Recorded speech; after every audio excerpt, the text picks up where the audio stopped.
Hello dear students, कैसे हैं आप सभी? Guys, once again I welcome you all in my channel Basic English Coaching. And if you are new in my channel and watching my video for the first time, please subscribe my channel and don't forget to share and like my video if it helps you in your studies. तो चलिए चलते हैं आज की इस video में। Guys, मैं आपको नाउन क्लाज पढ़ा रहा था, कॉम्प्लेक्स सेंटेंस के नाउन क्लाज को मैं आपको पढ़ा रहा था। इसमें बहुत सारे कंजक्शन हैं, संयोजक बहुत सारे हैं जो आपने इससे जस्ट पहले वाले वीडियो में आपने देखा होगा। तो उसमें मैंने सबसे पहले आपको दैट पढ़ाया था, ठीक है। दैट मीन्स जो होता है कि होता है जो दो वाक्यों को जोड़ता है गाइज, ठीक है। तो अब आज मैं आपको सेकेंड नंबर का कंजक्शन इफ पढ़ाने वाला हूँ। इफ के बहुत सारे मीनिंग होते हैं। इफ माने यदि भी होता है, इफ माने कहीं कहीं कास भी होता है, और इफ का मतलब की भी होता है। तो दैट मीन्स की होता है, इफ मीन्स की होता है। अब हम दैट कहाँ लगाएंगे, कहाँ इफ लगाएंगे, इसमें कंफ्यूजन होगा। तो आप पढ़ने जा रहे हैं आज difference between that and if.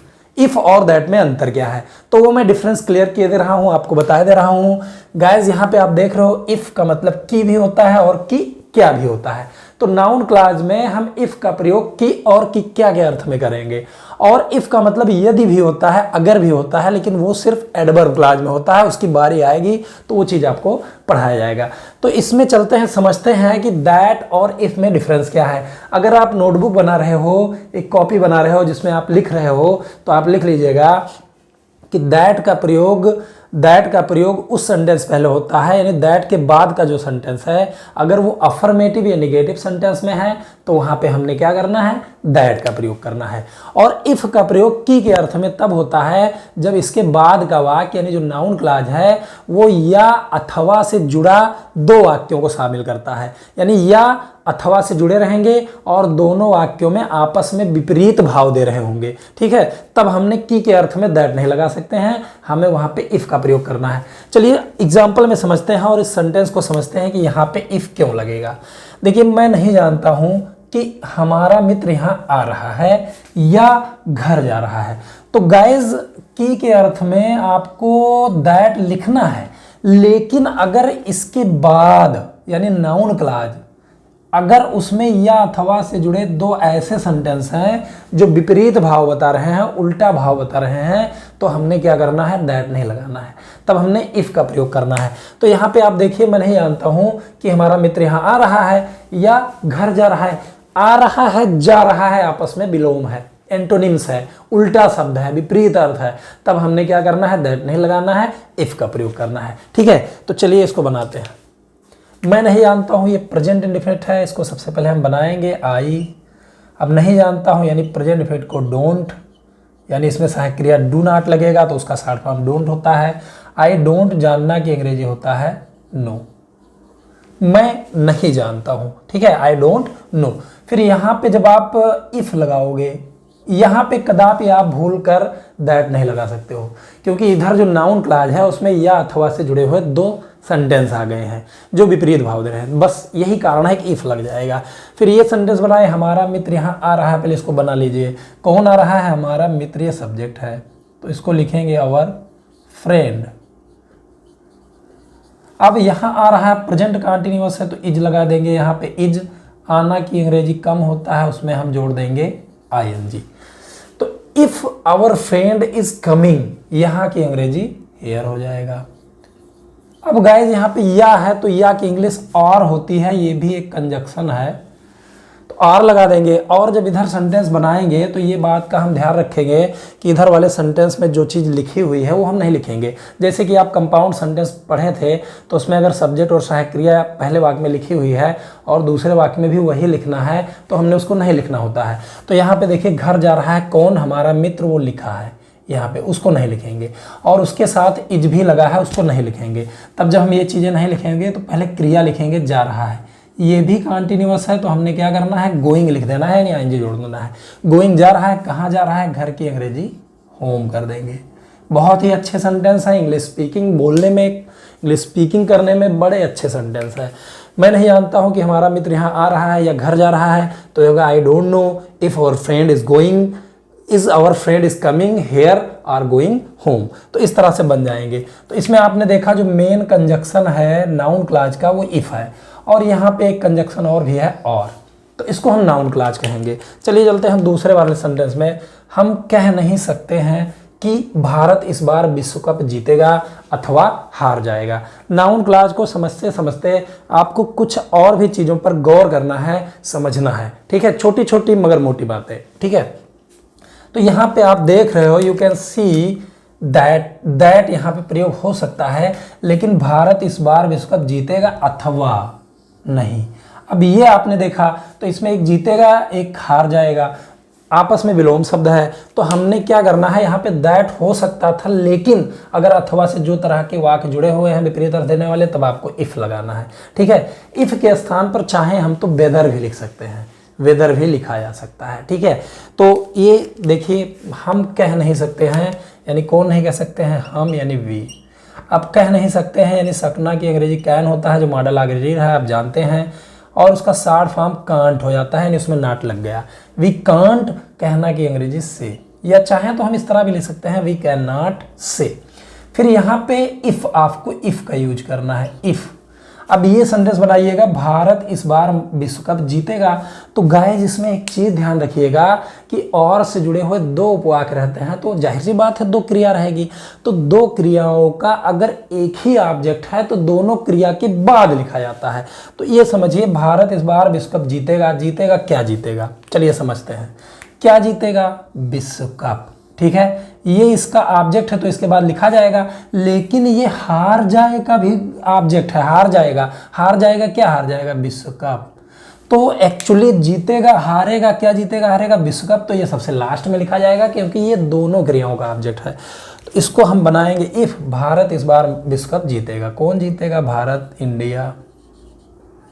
अब इसके साथ विल लगाएंगे क्योंकि ये फ्यूचर इंडेफिनिट टेंस है। अगर आप टेंस नहीं जानते हो, पढ़ाई बर्बाद कर दिए हो, टेंस पढ़े ही नहीं हो एक अक्षर, तो फिर कुछ नहीं बनेगा, ठीक है।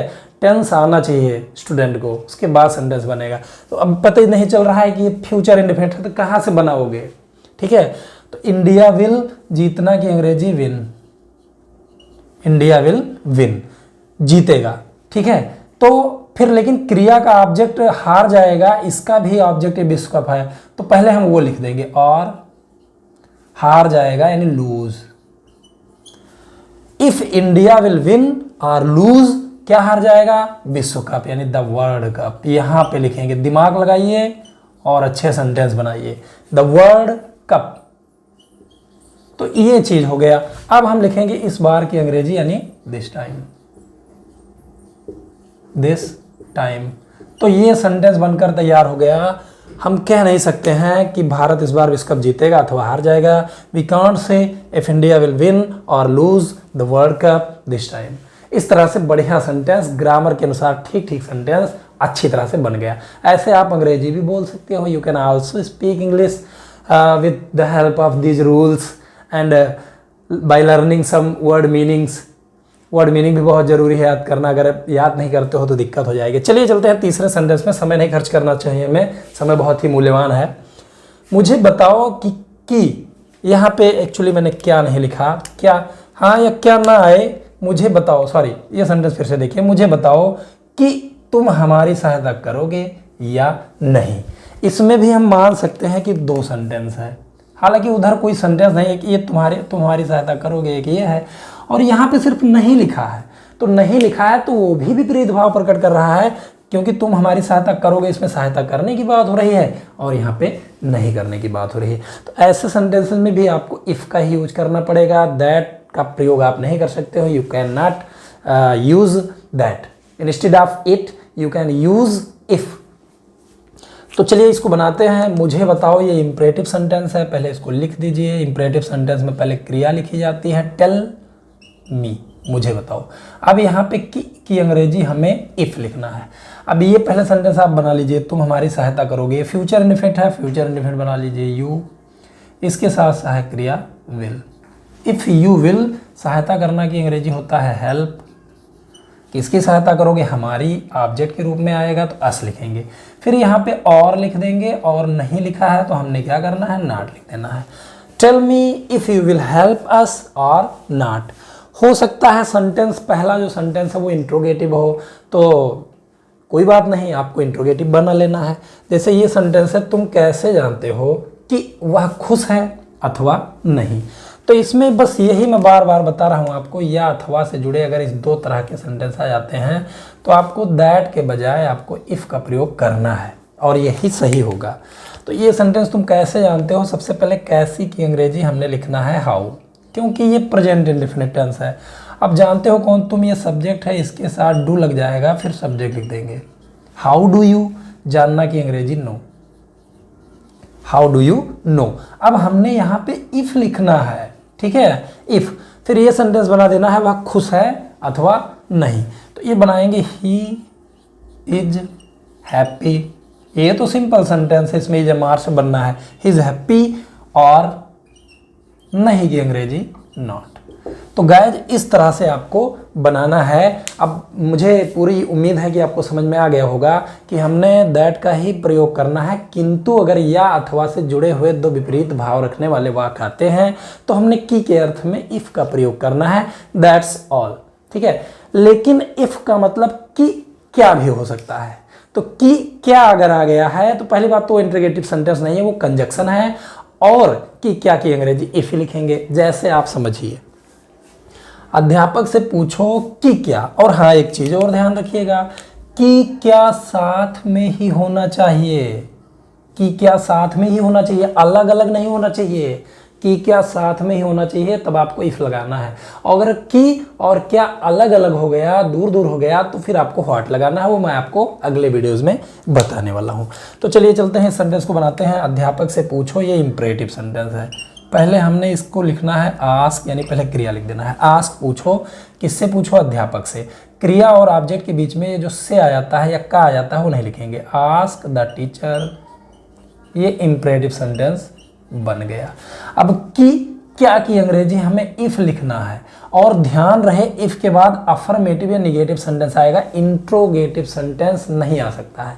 तो ये बनाएंगे, वह कल हमें ये कठिन सवाल समझाएगा। फ्यूचर इंडेफिनिट टेंस है, बनाइए।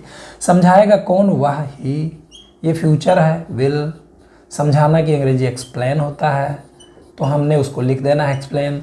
इफ़ ही विल एक्सप्लेन, समझाएगा, किसको समझाएगा, हमें पहले ऑब्जेक्ट लिख दीजिएगा। क्या समझाएगा, ये कठिन सवाल, तो ये लाइन से लिख देंगे दीज डिफ़िकल्ट, मतलब कठिन, या हार्ड भी लिख सकते हैं। और सवाल की अंग्रेजी सम, और उसमें एस जोड़ देंगे क्योंकि ये प्लूरल नंबर है। हम चाहें तो इस तरह भी लिख सकते हैं, he will explain these difficult sums to us. जब अस उधर जाएगा तो टू लग जाएगा, ठीक है। चलिए, अगर इससे आपको नहीं समझ में आया है तो ये सेंटेंस देखिए, मुझे बताओ कि क्या ये साथ में होना चाहिए। तुम विवाहित हो, विवाहित यानी तुम्हारी शादी हुई है, तो ये सेंटेंस बनाएंगे, मुझे बताओ, ये भी इंपरेटिव सेंटेंस है, इसको हमने बनाया टेल मी। अब कि क्या की अंग्रेजी यहाँ पे होता है इफ, तो अब ये बना लेंगे, तुम विवाहित हो, या सिंपल सेंटेंस है, इसमें इज का प्रयोग करेंगे या आर का प्रयोग करेंगे, एम का प्रयोग करेंगे, वो तो सब्जेक्ट के पर डिपेंड करता है कि क्या लगाना है। तो विवाहित हो कौन, तुम, यू के साथ आपको लिखना है आर, और विवाहित की अंग्रेजी हो जाएगा मैरिड।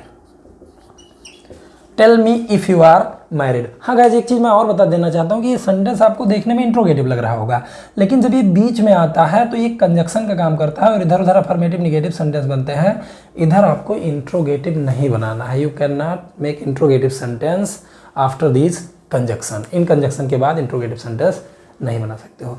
तो गाइस, उम्मीद करता हूँ कि आपको इफ़ समझ में आ गया, और ये भी मैं आशा करता हूँ कि इफ़ और दैट के बीच में डिफरेंस क्या है, what is the difference between if and that, you understood, आप समझ गए होंगे।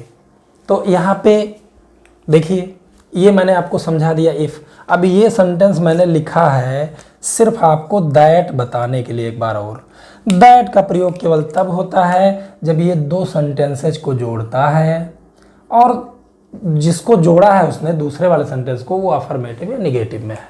तो ये देखिए, सिंपल सा, हम जानते हैं कि पृथ्वी गोल है। अब इसमें ऐसा कोई नियम आया ही नहीं है, कोई ऐसा सेंटेंस आया ही नहीं है कि हम इफ लगा दें।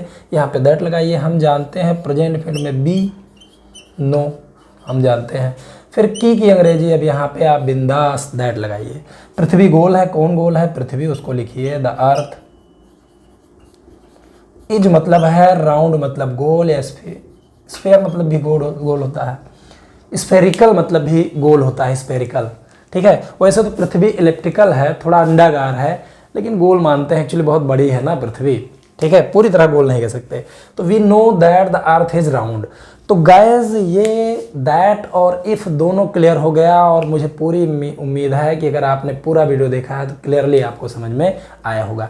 गाइज इस वीडियो में बस इतना ही, मिलते हैं कुछ और भी कंजक्शन के साथ जो बहुत ही इंटरेस्टिंग और बहुत ही महत्वपूर्ण होने वाले हैं आपके इंग्लिश के लिए। तो इस वीडियो में बस इतना ही।